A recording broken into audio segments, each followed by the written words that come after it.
We welcome you back into Everything Money. We're glad you joined us again. I know I have this bassy radio voice, Paul, and I love it. Paul and Mo are here to tickle your fancy on the financials of Disney. An amazing company, Paul. A staple of the United States, of course. My brother loves it. And abroad. Your brother wears ridiculous Disney cufflinks, and he goes all the time. Yeah. Have you ever been there? Yeah, once. I've been to Disney World once and Disneyland twice. It's a small world after all. Pass. We're going to look at the financials of Disney. Obviously, this company was drastically affected by COVID, shutting down its parks, but they've also had a great run on their online streaming systems, which I have, the kids watch. And so we're going to update the financials of the company and see if the stock price is in line with the financials or is it a deal. It looks a smidge high upon first glance, Paul, but we will get into it right now using our 8-pillar system. Go ahead, Paul. So we're going to look at the software. The software was the one that we created when our users saw us doing analysis and saying, hey, we don't want to wait for every video. How do we get the software? So we just created it and stay along with the video and you'll learn how to get it. But here's the interesting thing, Seth. Look at Disney. This is COVID crash right here. Mm-hmm. It is higher than the COVID after the COVID crash. This is the all-time highs we're at. Uh-oh. We're at all-time highs here. And I look at it going, man, but they had parks shut down. How much of their revenue was from parks? 40%. 40% of the revenue from parks, and they got like zero of it. But we'll look at the numbers. We'll start with their market cap. $310 billion. 5-year PE, first pillar, we want it less than 22.5.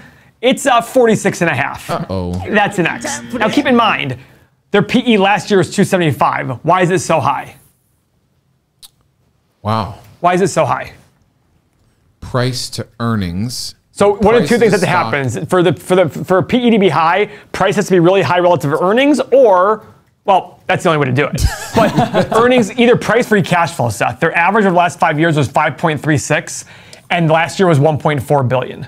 So we have two X's to start. My initial reaction is, guys, you cannot make a decision on Disney based on last year. You have to base it on the historical norm. Why? Because last year was an anomaly. 40% of the revenue went to zero, essentially. Mm-hmm. Now, people might sit there and say, oh, but Disney Plus, great. Disney Plus is awesome. How many Disney Plus users are there? 100 million? Well over that, I think. Okay, and how much do they charge for Disney Plus? I can't remember, $16 a month, Mo? No, I don't think it's that high. 116 million users. But isn't it like $7 a month or $6 a month? Yeah, probably. Must be nice to be so rich like Seth, where he doesn't care if it's 16 or 6. Well, you know, I'm not necessarily using my email to log in, Paul. Sad. So No, they allow shared subscriptions. do they? Yeah, it's a happy world out there when you share. Yeah. Okay, but either way, Go on. So far we have two X's. Let's go to the income statement. We're going to look at revenue growth of the last 5 years. Quick side note. Last time I went to Disney, Paul, 8 of us ate breakfast at a little buffet. for $8,000. $270 bill for 8 of us to eat breakfast. Breakfast, Paul. That's why they allow you to share subscriptions. There's 2 other meals in the day. That was breakfast, Paul. $270. Go ahead. 55.5 billion to 63.6 billion. Check mark there. Okay. Okay. Income statement. 9 billion down to 1.13. That's an X. So guys, I'm ignoring these last 2 years completely. You saw their revenue, it's back up again. I'm going to focus on this stuff. I'm going to focus on this. But either way, it's still an X. Anyway, we cut it. Shares outstanding. Oh boy. Really? 1.56 to 1.82. Wow. You're surprised, Mo. Why? Yes. Because I didn't think that a company would, like Disney would, now, how much did they dilute in the last 2 years? Nothing. Wow. Yeah, that's the interesting part. I They was had a thinking big that jump. maybe Did they make an started- acquisition here? They probably made an acquisition here. Because it was dropping beforehand, Mo. 1.79 down to 1.49. So there was probably some sort of acquisition there where they used shares. When a company wants to acquire another company, they might sit there and say, hey, we'll give you 200 million shares at $30 each for $6 billion. And people will be like, I'll take it. I know they now own Hulu and ESPN. I don't know when that ESPN happened, Plus. but it Oh, happened. they own Hulu? Yes. Oh, So it might have been that. interesting. Okay. So now our next pillar, guys, it's looking at debt. What we want to do is we want to take the 5-year average free cash flow. We want to multiply it by 5. And in this situation, that's $26.7 billion, roughly. We want their long-term liabilities to be under that $26.7 billion. Why? Guys, just like everything in life, the less debt you have, the more likely you're to stick around. Yeah. What would you guess? Do you think this company's gonna have more? They did 64 billion in revenue. What do you think the chances of them having less than 26.7 billion dollars in debt is? See, you're so good at this. I have no clue. I mean, I think it's gonna be way higher. They have that whole kingdom. They got to keep it running. Yeah. Oh, 83.7 billion. So that's an X right there too. So far, Disney's striking out in a lot of areas, right? Now, cash flow. What we're gonna do here, guys, is cash flow is a big mamma jamma. Cash flow is cash from operations less your capital expenditures. As part of our software, we added this line. It's only on our software where it does the math for you. We had 8.48 5 years ago, so down to 1.4. That's an X. So guys, this software was created so you could fire your financial planner and learn about investing. You have Mo, Seth, and I all here to teach you. You have a community of other like-minded investors, over 6,000 of them, that you can learn together and discuss your ideas, because a lot of people we found felt alone in their financial journey. This is all created for you guys. Right, Seth? yeah. I mean, I'm the guinea pig in this situation. Is that I felt very alone, and once this was very eye opening for me, Paul. Having this in the palm of my hand on your phone, you can look up companies in an instant, and the support you'll get by watching our videos and using the software, and in the community, you'd be amazed. Click the link below, everythingmoney.com. You can join and have the software right now. Paul, tell us about the market cap. This is pillar number 8. How do we transfer from free cash flow to market cap? Well, to get a market cap, this is a starting point.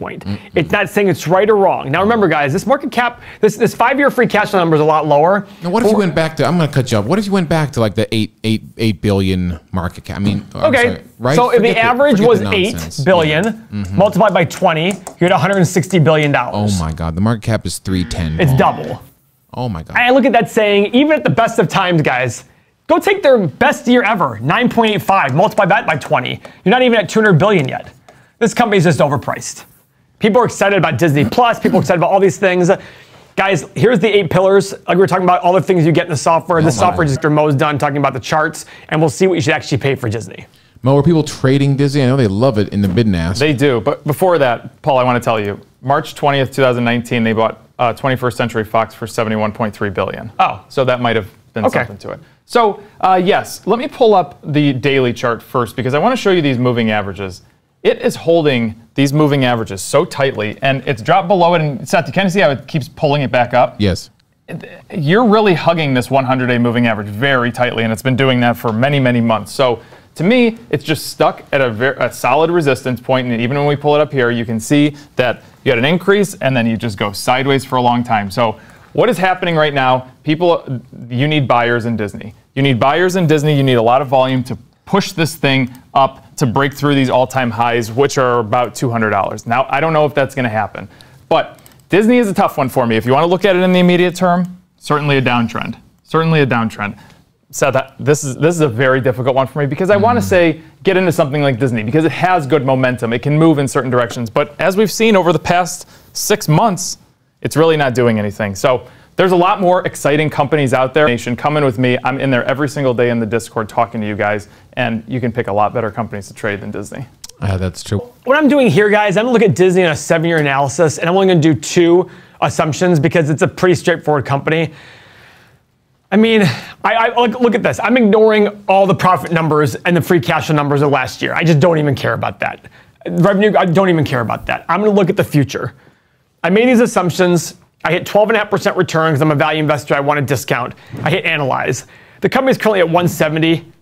I mean, we're looking at prices 1/3 of that. Oh my gosh. Oh my gosh. And you might sit there and say that's insane. Maybe it is. I think one time we came up with the number of $80 a share is what it was worth, but we want to get a discount to it. So maybe $60 is the right number. Do I think these are the right numbers? No. It's probably around here or higher. The bottom line is, the whole goal here is to say, this is very different than this. Yes. It's not like this says like 160 and you're like, okay, maybe we're close, etc. And it's not like this stock price is $70 and we're close. You're sitting here and it's just overpriced. So sorry for all the Disney lovers out there. I'm not saying it anti-Disney. I'm just sitting there saying it's just expensive. And there's going to be a better time to buy it. There'll be a much better time to buy it. I think Disney Plus has gotten people to go. I think the average person says, Disney Plus is awesome. Let me go buy Disney stock, as opposed to saying, Disney Plus is awesome, but does that mean that Disney stock is the best thing out there? That's the question. Disney to me has been so, this has been my, like, mind-blowing stock during COVID. I don't understand how a company literally loses 40% of its revenue for a very extended period of time, and the stock price just keeps going higher and higher on TV subscriptions. That's not their business. I mean, that's going to be a large part of their business, but it's not their business. Disney has baffled me since COVID started. Mo, favorite Disney movie? You kind of look like Aladdin. I do kind of look like, I really like that monkey. I've always wanted to get a monkey to carry around on my shoulder. Well, you know. Yeah, Poncho. The everything monkey. The problem is the Poncho is also going to strangle me to death. Oh, yes. We have a Poncho. Paul has a monkey in a, well, it's not your monkey, but it's someone's monkey by your house in Mexico. And we were talking about getting the monkey here in the studio, at least when it's dead. There's no way that's going to happen. When it's dead. Oh. We're going to stuff the monkey. And then we're going to suspend him from the ceiling. What's your favorite Disney movie, Mo? Paul? Mine's probably Aladdin. It's cute. Miracle. Miracle? Yeah. I'm not into the cartoon stuff. Mine's Ratatouille. I've never seen. Have you seen Ratatouille? Ratatouille? Anything like Toy Story. I mean, the Pixar, they're kind of with Disney. That's the best thing Monsters, ever. Inc. Not kind of with Disney. They are with Disney. Disney bought Pixar. Who started Pixar? No clue. Steve Jobs. Steve Jobs. Come on. You didn't know this? Steve Jobs. No, I can't that was like his. He got fired from Apple, so he was like, I guess I'll go do this. No, he did Next Computer. That's what it was. But and then he did start Pixar. Then he started Pixar. Yeah. But it was when he was not with Apple. Correct. Yeah. That's our take on Disney. Remember, this is not financial advice, but don't buy Disney. That's the advice we're giving. So, it's too high. So I love the channels, Paul. They're very adamant in the very first sentence. This is all BS, and don't listen to me. So that's our take. Final thumbs up, and we'll see you in our community talking to us about Disney and avoiding it. See you next video.